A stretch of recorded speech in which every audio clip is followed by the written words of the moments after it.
बिस्मिल्लाहिर्रहमानिर्रहीम, अस्सलाम वालेकुम। जियो न्यूज़ पर आप देख रहे हैं आपस की बात। मैं हूं मुनीब फारूक और मेरे साथ मौजूद हैं नजम सेठी साहब। अस्सलाम वालेकुम।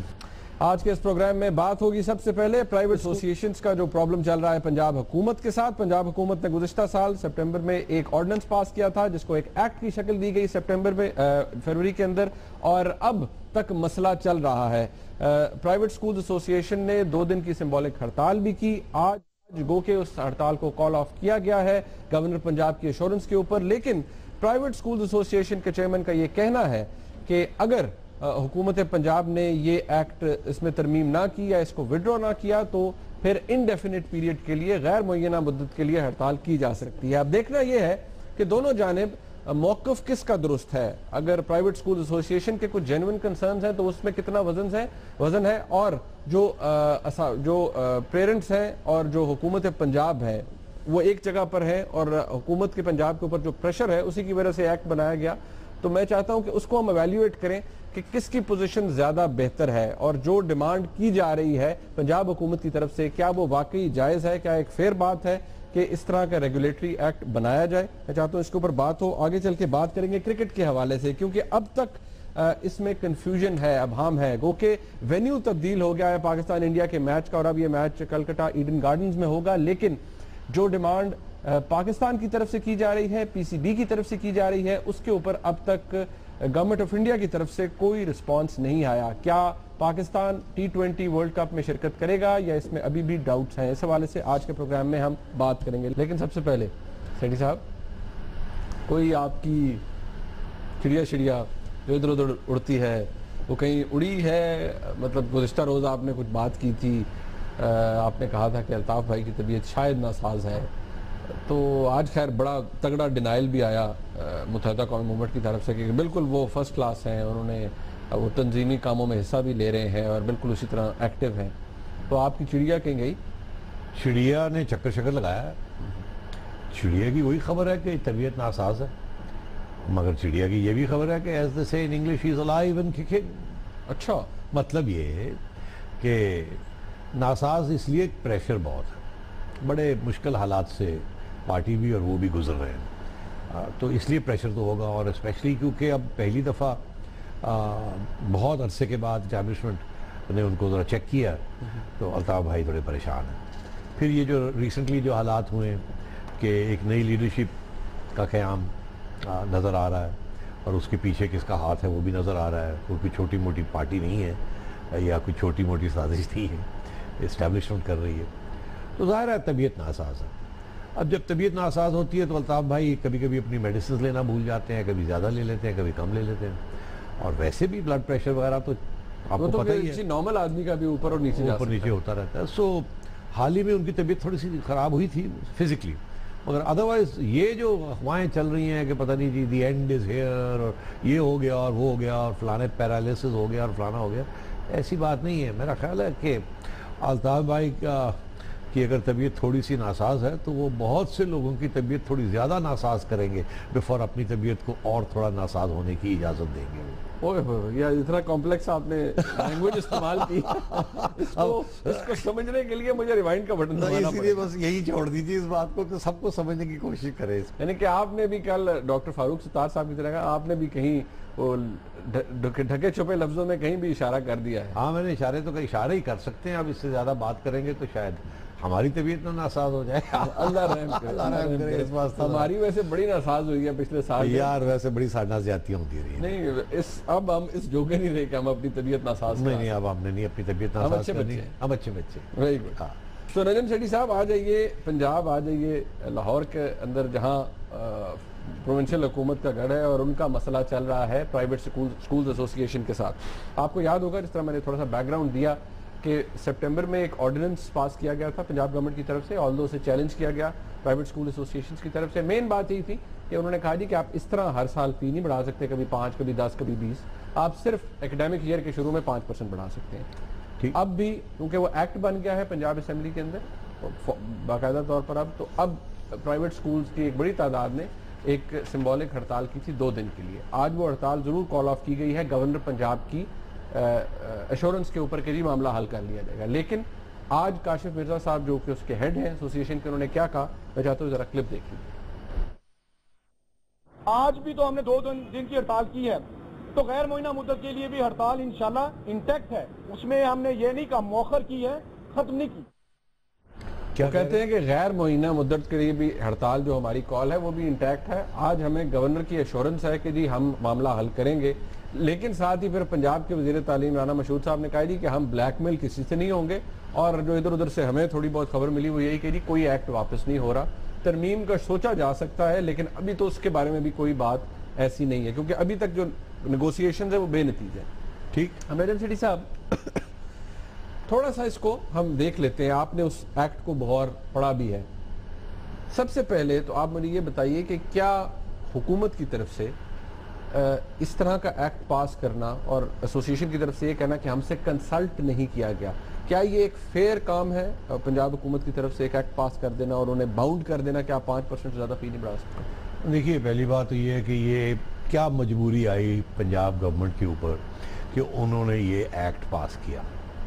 उसके बाद की बात है कि कैसे किया, किसको कंसल्ट किया या नहीं किया। मजबूरी आई थी कि पेरेंट्स की तरफ से, आवाम की तरफ से प्रेशर बढ़ता जा रहा था कि सारे प्राइवेट स्कूल्स नहीं, एलिटिस्ट प्राइवेट स्कूल्स वो बहुत पैसे चार्ज करते हैं, उनकी जो फीस स्ट्रक्चर है वो बहुत ज़्यादा है, बढ़ाते आर्बिट्रेरली बढ़ा देते हैं, बहुत से एक्सपेंसेस बिलों में डाल देते हैं।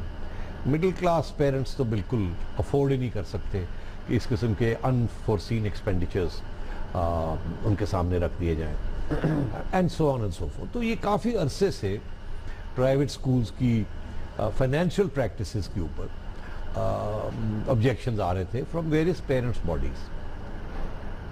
तो अंडर पब्लिक प्रेशर गवर्नमेंट ने फिर ये एक्ट किया।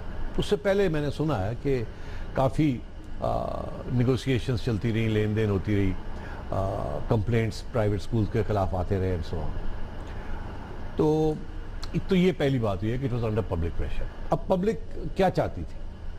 सारा पब्लिक तो हमेशा ये चाहती है कि पब्लिक के एक्सपेंसेस कम से कम हो। पब्लिक की ये ज़रूरी नहीं कि पब्लिक वो देखती है बड़ी सोच समझ के कि क्या सर्विस क्या मुहैया की जा रही है, उसकी कीमत उसके साथ क्या ताल्लुक है या नहीं है एंड सो ऑन। कि is the price of education too high, is it fair, is it not fair.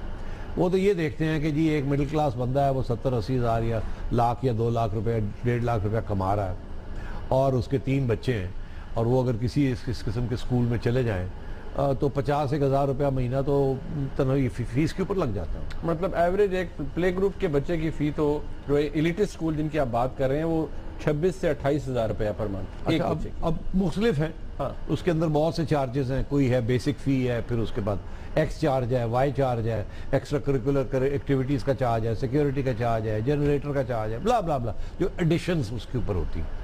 अब एक तो पेरेंट्स का ये प्रोटेस्ट ही, जो एक फीस ले लें हमसे और उसके बाद बता दें क्या फैसिलिटीज़ मिलनी है। ये क्या कि आप जो दिल चाहे उसमें ऐड और सब्ट्रैक्ट ऐड ही करते रहते हैं, आप नई नई चीज़ें डाल दें। गवर्नमेंट ने कहा सिक्योरिटी बढ़ाएं तो गार्ड्स की अब हमने बढ़ा दिया, तो उनकी फी भी and so on and so forth. अच्छा, तो ये एक तो ये थी कि instability in the fee structure और uncertainty in the fee structure. हर साल आर्बिट्रेरली बढ़ा देना, डिपॉजिट्स ले लेना फिर वापस ना करना, काफ़ी अरसे के लिए डिपॉजिट सिक्योरिटी डिपॉजिट रखना, आर्बिट्रेरली फिक्स कर देना कि सिक्योरिटी डिपॉजिट कितनी होगी, 1 महीने की फीस होगी, 2 महीने की होगी, 3 महीने की होगी, 4 महीने की होगी, and so on and so fourth. तो अनसर्टेनिटी थी, यूनिफॉर्मिटी तो एक्सपेक्ट की नहीं जा सकती। नहीं, मेरा मतलब है यूनिफॉर्मिटी हर स्कूल के दरमियान तो नहीं हो सकती, मगर uniformity in terms of certainty कि भाई पता तो लगे हमारी क्या हमने देना है eight the end of the month.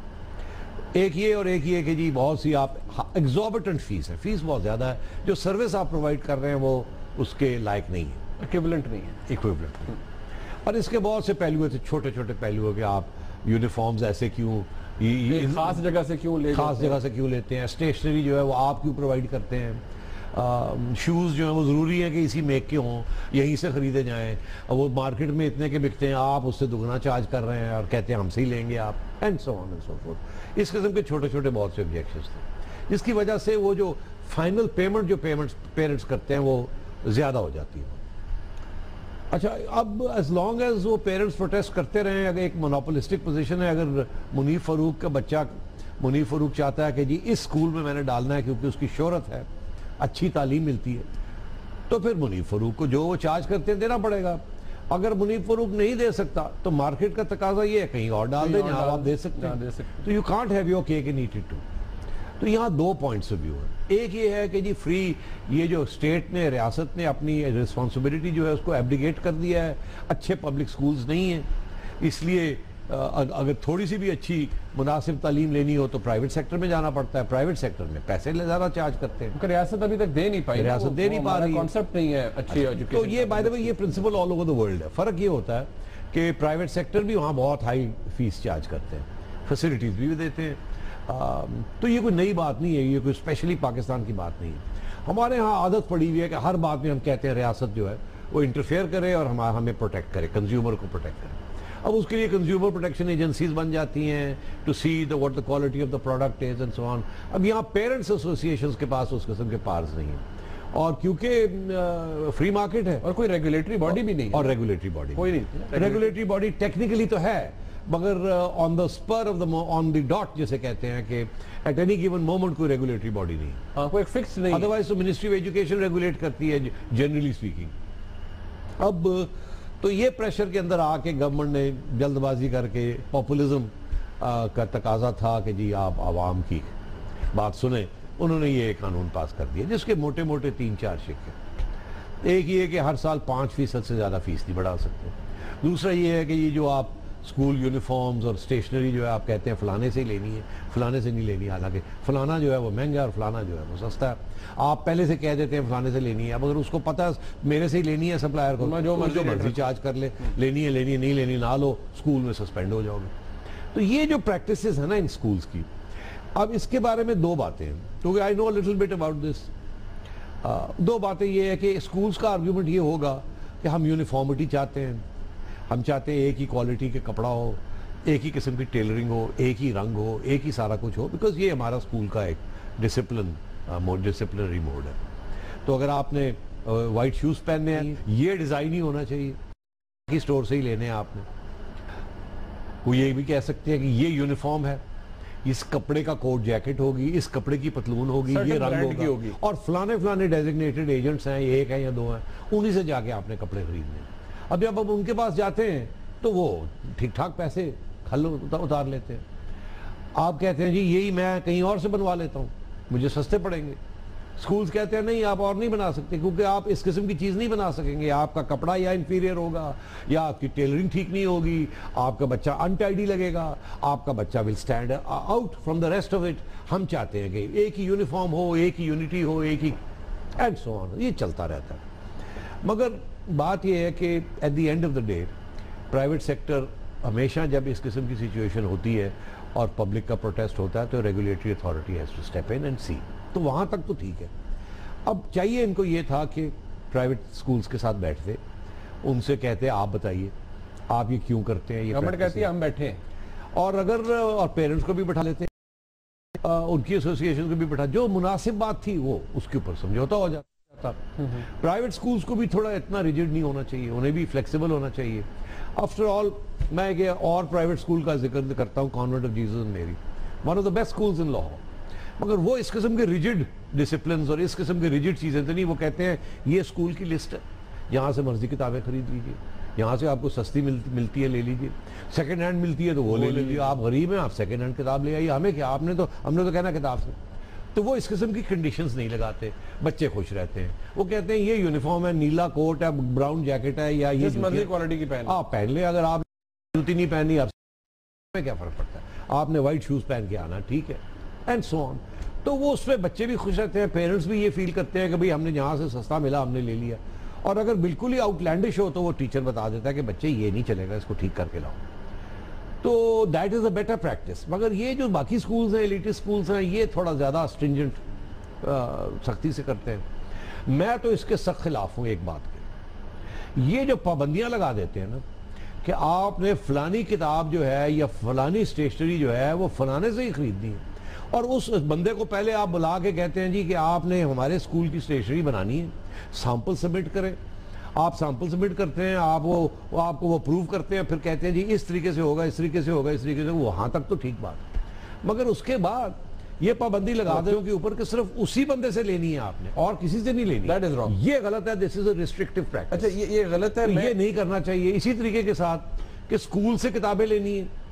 अब मुझे पता है बड़े बड़े स्कूल्स ये करते हैं कि जी वो पहले से ही आपको बता देते हैं कि जी ये सारी किताबें हैं, ये इसकी कीमतें हैं, ये ओरिजिनल एडिशंस हैं, हम आपको सप्लाई कर रहे हैं और ये फीस के अंदर हम ऐड कर रहे हैं। वो एक आध स्कूल तो उस लेवल पे कर सकता है, मगर जब ये मैस प्रैक्टिस बन जाती है तो इसमें घपले की बड़ी गुंजाइश होती है। तो मैं ये समझता हूँ ये जो सारी प्रैक्टिसेस हैं इन स्कूलों को एहसास होना चाहिए कि जहाँ कंसेशन दे सकते हैं पेरेंट्स को, जहाँ फ्री मार्केट रेगुलेट हो सकती है और मोनोपोलिस्टिक और रिस्ट्रिक्टिव प्रैक्टिसेस को बंद करना चाहिए, पहली बात। और दूसरी बात ये मुनीब, मैं ये समझता हूँ कि ये जो पाबंदी लगा दी है उन्होंने कि 5% से ज़्यादा फीस नहीं बढ़ सकती, इसकी कुछ जस्टिफिकेशन भी तो होनी चाहिए ना। Why not 4%, why not 6%? अच्छा एक मुझे ब्रेक का कहा जा रहा है, मैं चाहता हूँ इसके ऊपर मैं बात करना चाहूँगा। बिल्कुल, मैं इसके ऊपर बात करना चाहूँगा। मेरे ज़हन में बहुत से सवालात हैं जो पेरेंट्स का आर्गूमेंट है, उस हवाले से मैं बात करूँगा कि वो कितना रीजनेबल आर्गूमेंट है पेरेंट्स जो जिस चीज़ के ऊपर एहतजाज करते हैं। ब्रेक के बाद हमारे साथ रहिए।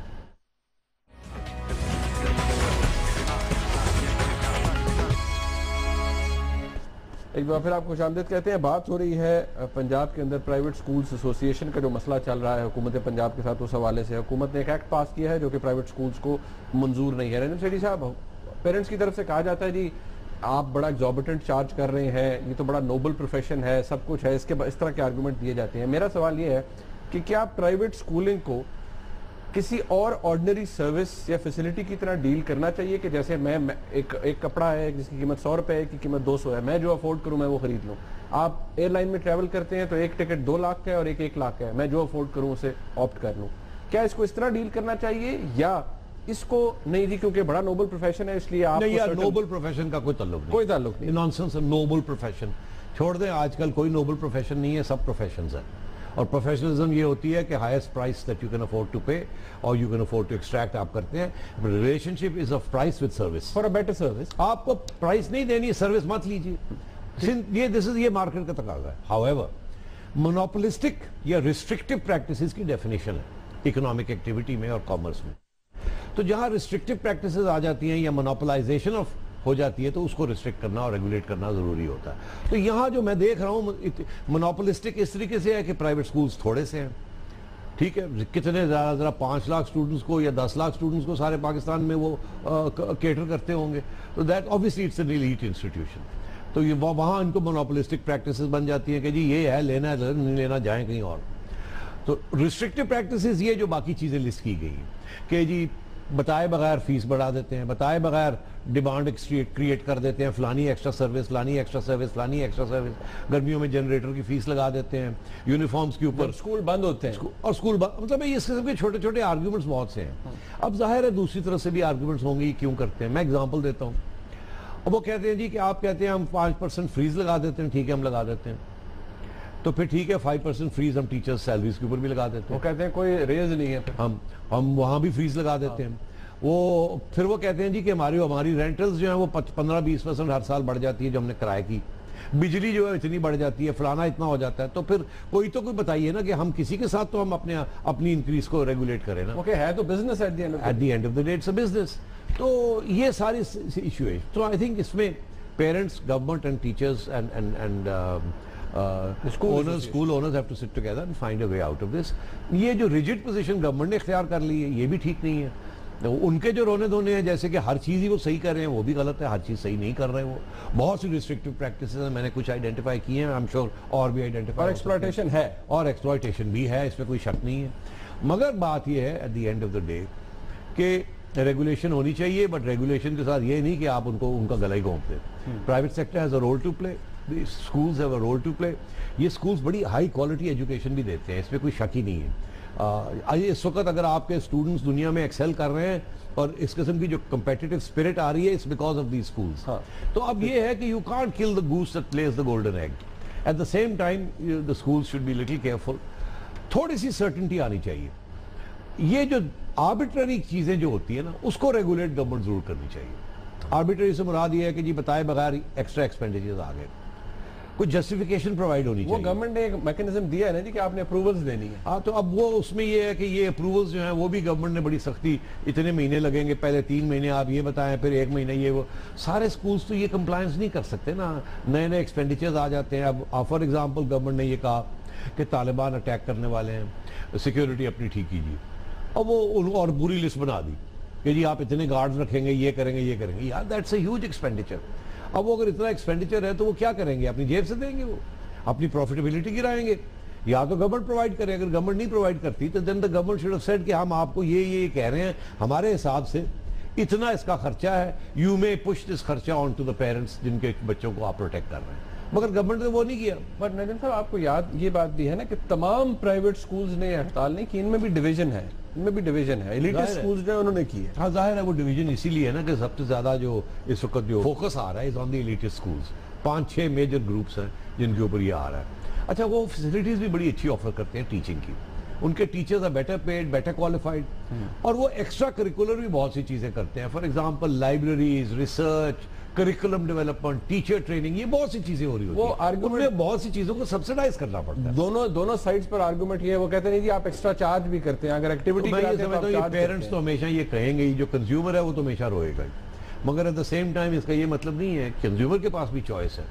इफ द कंज्यूमर, तो मैं ये समझता हूँ consumers need to understand that they are paying for quality education, और ये भी एक ऑर्डिनरी सर्विस है, और ये इसको कोई like every other profession, it's a service that you pay for a service. However, the schools need to understand ठीक है, आगे that they need to be sensitive to public opinion, और जहां वो ज्यादतियां हो रही हैं उनको अब कम करें और रिस्ट्रिक्टिव प्रैक्टिसेस को खत्म करें। ओके, आगे चलते हैं। नदीम सैयदी साहब, बात हो जाए जरा क्रिकेट की। हमारे हालात क्या हैं? हम मतलब जा रही है पाकिस्तान की। यार, जाने से पहले मैं एक बात जरूर कह दूं, जरूर। मुझे एक बात की हैरानगी ये है कि ये प्राइवेट स्कूल्स के लोग जो हैं, जब इनको हम बुलाते हैं टीवी के ऊपर कि आइए अपने आप अपना मौक़िफ़ को डिफेंड करें, तो ये बेगमात जो हैं और ये सब लोग जो चला रहे हैं, बड़े बड़े लोग, ये कोई भी आने के लिए तैयार नहीं होता। They want to keep a low profile.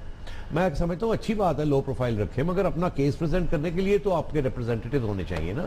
अगर मीडिया आपको कांटेक्ट करता है और आप मीडिया को कहते हैं उनसे पूछ लें, that's not good, it doesn't help your case. Perhaps the case is not too strong, maybe that's the reason, शायद ये भी वजह है। अच्छा नदीम सैयदी साहब, मैं क्रिकेट के हवाले से बात इसलिए करना चाहूँगा क्योंकि अभी भी बड़ी अनसर्टेनिटी है, हम जा रहे हैं नहीं जा रहे। मैं शहरियार खान साहब का, आज वो चेयरमैन पीसीबी है, उनका एक क्लिप दिखाना चाहूँगा, उन्होंने क्या कहा। जो थ्रेट्स आ रही हैं वो पाकिस्तान स्पेसिफिक थ्रेट्स हैं, वो पॉलिटिकल पार्टीज की थ्रेट्स हैं, और वो कुछ उनके जो ग्रुप्स हैं वहाँ पर उनकी थ्रेट्स हैं। तो मैंने बता दिया है कि कलकत्ता बिल्कुल मंजूर है हमें, और हम वेलकम करते हैं, अप्रिशिएट करते हैं इस चीज़ को। दूसरे ये है कि आप अपनी तरफ से हिंदुस्तान की हुकूमत कोई एश्योरेंस दे दे कि पाकिस्तान के जो खतरात हैं उस पर एक एश्योरेंस मिल जाना चाहिए। एश्योरेंस मिलनी चाहिए। नदीम सैयदी साहब, अभी मैं कुछ देर पहले देख रहा था, जियो न्यूज़ पे प्रोग्राम चल रहा था, ताकरा इंडिया की तरफ से भी पार्टिसिपेंट्स थे, तो क्या हम बहुत ज्यादा मांग रहे हैं पीसीबी या हुकूमत पाकिस्तान के लिए एश्योरेंस? वो कहते हैं एश्योरेंस कैसी है? मैं अब तज्जियाकार तो नहीं बन सकता, आई एम पीसीबी, ठीक है, I have to represent the PCB's position. तो मैं आपको पीसीबी की पोजीशन जो मैं समझता हूँ बहुत मुनासिब है वो आपके सामने रखता हूँ। बात यह है कि जब इंडिया पाकिस्तान की सीरीज़ होने जा रही थी, जो कि हमने 1 साल पहले कबल साइन की थी, बीसीसीआई और पीसीबी की, और थर्ड कंट्री में जहाँ कोई सिक्योरिटी का इशू नहीं था इंडियंस के लिए, तो इंडियन हुकूमत और इंडियन बीसीसीआई ऑफिशियल्स और इंडियन हुकूमत के लोगों ने ये बात कही थी कि क्योंकि पाकिस्तान और हिंदुस्तान के तल्लुकात ठीक नहीं है और पाकिस्तान की हुकूमत या पाकिस्तान के साथ टेंशन है, तो ये वक्त नहीं है हम पाकिस्तान के साथ क्रिकेट खेलें। तो उन्होंने क्रिकेट के अंदर सियासत लाए थे, वो ऐसी बात है ना। और हम कहते रह गए कि भाई इसका ताल्लुक क्रिकेट के साथ क्या है, हमने तो कहीं और या दुबई में खेलना है या श्रीलंका में खेलना है। वहाँ उनके जो सेक्रेटरी हैं बीसीसीआई के, और वो एक बीजेपी के कारकुन भी हैं और एमपीए भी हैं, ठाकुर साहब, उन्होंने ये कहा कि नहीं जी हमारे लोग मर रहे हैं बॉर्डर के ऊपर और हम आप कहते हैं हम आपसे क्रिकेट खेलें, हम नहीं खेलेंगे। आज वही साहब हैं जो कि बीजेपी को रिप्रेजेंट करते हैं, मगर हिमाचल प्रदेश में कांग्रेस की गवर्नमेंट है वहाँ, और इनके वालिद और जो इस वक्त चीफ मिनिस्टर उनके वालिद वो भी पहले रहे हैं चीफ मिनिस्टर, और लड़ाई झगड़े इनके आपस में चलते रहे। तो अब ये आपस के जो लड़ाई झगड़े हैं बीजेपी के और कांग्रेस के और ठाकुर फैमिली के और इस वक्त रूलिंग फैमिली के, वो सारे के सारे अब क्रिकेट के ऊपर उन्होंने ठोक दिए।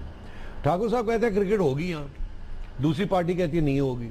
वो जमाना था कि ठाकुर साहब कहते थे क्रिकेट नहीं हो सकती और कांग्रेस वाले बाहर बैठे हुए कहते थे होनी चाहिए, हमें क्या इतना। तो ये एक तो इंटरनल पॉलिटिक्स।